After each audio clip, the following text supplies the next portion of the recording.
Hello, my name is Bukola Evergreen, and again, I'm reading from my novel titled BEWAJI, The Star Behind the Clouds. Read along with me. Thank you.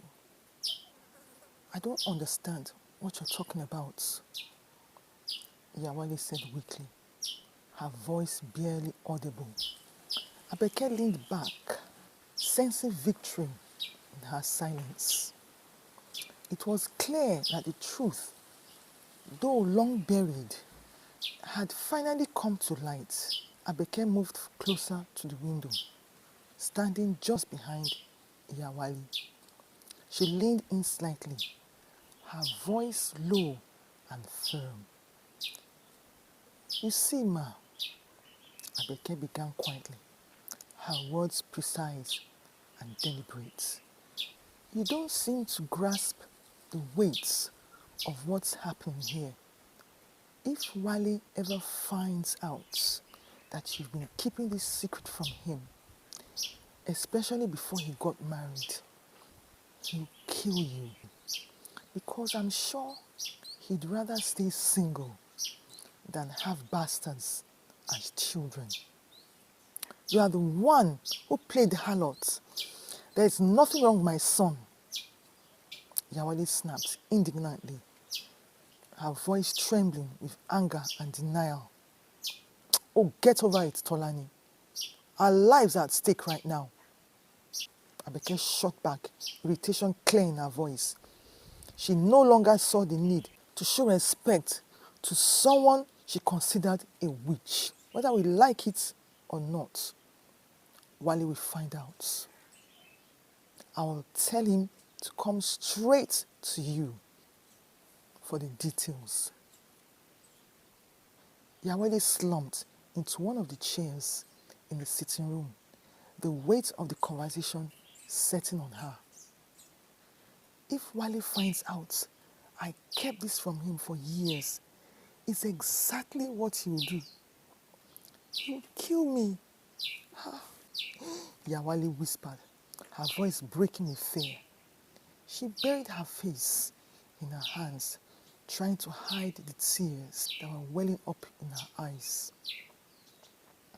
After a moment, she looked up at Abeke, her expression suddenly desperate.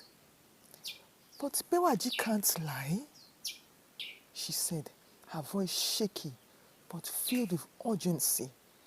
We have to find her. The walls between them seemed to crumble, leaving only the truth that had been too long hidden. Abeke nodded, her resolve firm. Don't worry about BEWAJI.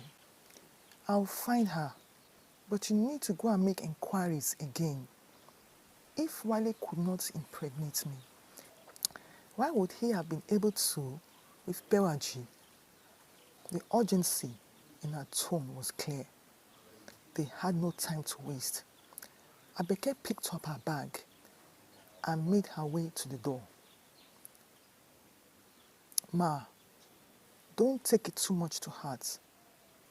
I believe everything is going to be fine, she said to her mother-in-law, who nodded in response, though her mind was clearly elsewhere. Tolani couldn't believe what was happening. A whole Tolani afraid. Falling like a fool before Abeke, of all people, she thought bitterly. The truth was hard to swallow, but it was undeniable. Abeke had caught her off guard. She hadn't expected it, not in the slightest. She had assumed Abeke was a weak woman, easy to manipulate. But she was wrong. Abeke had proven herself to be far stronger than she had given her credit for. After all, for her to have married Wale in the first place should have been a clue that she was no pushover. Tolani felt a wave of disappointment wash over her that she was no pushover. Thank you for listening to an excerpt from my book titled BEWAJI, The Star Behind the Clouds. You can get it on my Amazon KDP store. The link is on the screen and in the description box down below. Thank you.